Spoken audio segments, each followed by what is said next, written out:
Hey fellow Lyme warriors. So today I just want to drop a quick video and talk a little bit about how to get back into exercise with a chronic illness. So this is something that, I know I struggled with, even with my expertise in the fitness industry for over a decade. And I know that you guys are struggling with this as well. And I wish there was a very simple answer that I could give you and, an exact, do X, Y, Z and you'll be set. Unfortunately, our bodies are so complex and that it's just not that simple. However, I do have 3 tips for you today that can make that journey just a little bit easier. And my tip number 1 is to go slow. And I mean like really slow. So the way I, kind of implement this go slow is whatever you think that you can do today for your workout, whatever you're planning to do half of it. Do 50% of it. So what that means is if you have, let's say, 3 exercises that you want to do today and you want to do 3 rounds of that, start with 1 and just 1. Even if you feel like you can do more, when you're first beginning, you are really exploring your new boundaries. So you might feel good today and you might feel like you can do more, but in all reality, because this is something new, you're going to shock your body and it's going to go into fight or flight, and then your cortisol levels are going to spike. So what you need to do is literally do 50% of what you think you can today, and then see how your body responds. See how it feels later today, see how it feels tomorrow. And then tomorrow you do nothing. Don't work out tomorrow. If you work out tomorrow as well, you won't know which one was too much. So rest for the day after. Then the 3rd day, so let's say if you worked out on Monday, Tuesday's a rest day, then on Wednesday, that's when you can go, okay, I didn't flare up. So what I'm gonna do exactly what I did on Monday. Don't increase it yet, but you now know what you did on Monday is safe, right? It's not gonna cause you any pain flares or energy crashes. So repeat what you did on Monday. And then Thursday's a rest, and then Friday, if you still didn't flare, repeat exactly what you did on Wednesday. And I do this the following week as well. And if you're still symptom-free and not flaring from your workout, then on the 3rd week, you can increase it by 10%, and only by 10%. And these baby steps is what's slowly conditioning you to eventually be able to do more and more. If you go too fast and too hard, like you likely are already, you're gonna crash, you're gonna have pain flare-ups, and then you're just right back to square one and you don't know where to start. So when I say go slow, I really mean go slow. So that's my tip number 1. Tip number 2 is to support your adrenals.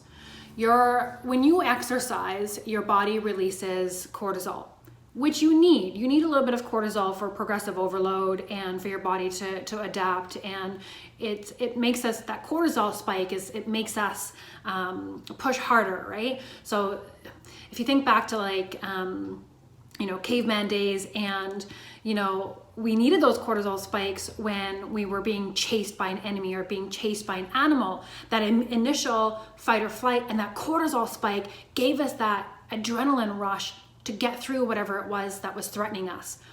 And when you're chronically ill, that is always high, right? It doesn't come back down. So we have to be very careful with the cortisol levels when we are working out and when we're trying to heal. So because exercise increases cortisol, we want it just a little bit, you have to make sure you go in and support those adrenals. So because the adrenals are your tap to how much cortisol is released, you need to make sure that it's only a slow drip and not a rushing faucet. So to do that, you can control it through food. So I make sure that I supplement my body and help my adrenals by eating every 90 minutes throughout my entire day. Yes, every day, every 90 minutes, I fuel my body. If you're not quite at that extreme yet, that's okay. You can still support your adrenals before and after you work out. So about 30 minutes before you exercise, have like a tablespoon of honey. Honey is amazing. Your adrenals love honey. Or an adrenal snack. The ideal adrenal snack is a combination of natural sugars which is the glucose, which your liver needs, and so do your adrenals and your brain. So natural sugars, sodium and potassium. So those are the minerals. So natural sugar and minerals is what your adrenals really need to be fully supported. So the easiest way to think about what's the best adrenal snack, think of a fruit and then some greens. So like the most easiest one would be like an apple and a side of sprouts, right? Or an apple and some celery, or a banana and some lettuce leaf. So always think of a fruit and some greens. That is the best adrenal snack. So having some honey or an adrenal snack about 30 minutes before you exercise, and then again, immediately after you work out, have another adrenal snack. Okay, so if you're not able to get an adrenal snack in you every 90 minutes throughout your day, then at least do that 30 minutes prior to exercise and immediately after. Support your adrenals. That's going to help you not crash, and might even give you a bit more energy as well. So that's my tip number 2. My tip number 3 is stay in your zone. So what I mean by this, and I talk a lot about zone 2 training. It was my absolute godsend when I was healing and trying to get back into my workouts. And it's so easy to do. So I definitely want to share that with you guys. So zone 2, so basically your heart rate and the zones that we can train in are split up into 5 different zones, and they're just a percentage of your maximal heart rate. So we stay in zone 2. So if you are chronically ill and fighting disease and you are trying to heal, I highly recommend you do not push any harder than your zone 2. So you're probably asking, well, what the heck is zone 2 and how do I figure it out? It's a mathematical equation. So it's 220 minus your age, and the zone 2 is 60 to 70% of your heart rate max. So how you do that is 220 minus your age times 0.6 to get your 60%, and then 220 minus your age times 0.7 to get your 70%. That's your window. So whatever you get is, let's say it's 120 to 131, that's your beats per minute. So your heart rate cannot go any higher than 120 to 131. That's your window. That is your zone 2, right? I'll drop the mathematical equation again in the comments here so you can have that. But that's where you want to stay. And when you're first starting, I highly recommend that you stay on the bottom end of that zone 2. So closer to the 60% versus the 70%. And the way you can do that is, the way you can track it is through a watch, through a heart rate watch, or you can get the chest straps for, like Polar has them, or so many different brands, Garmin. You can get the heart rate straps that go just around your chest. Or if you just don't want to spend the money to get, invest in that just yet, that's okay. What you can do is, while you're exercising, every once in a while, check in and take your pulse, right, on your wrist or here. Count it for 10 seconds and then times it by 6. That's your beats per minute, right? So take that number, your beats per minute. Is it between your zone 2, your 60% to your 70%? Is it in there? So you can do it manually as well.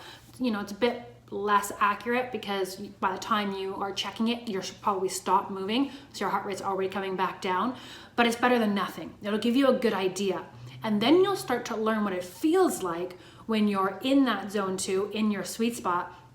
And then when it gets too high, you'll start to feel what that's like, and you'll know to slow it down. Another way to really make sure that you stay in your zone 2 is, no matter what type of exercise you are doing, always breathe through your nose, right? So if you cannot breathe through your nose and you must gasp through your mouth, you're pushing too hard, right? So that's another awesome tip that you can do there. So those are my 3 tips today. I really hope that helps you guys get back into some movement. And if you need more support with this, I am launching a Bite Back program starting in February. It's a very tight, small group. I'm only taking 5 participants. I believe there's 3 or 4 spots left. So definitely get in on that. I'll drop a link in the bottom of this as well for you guys to check that out with all the details on what that is. But I hope that helps you guys, and I'm sending you so much love and strength, and we'll see you in the next video. Thanks for watching.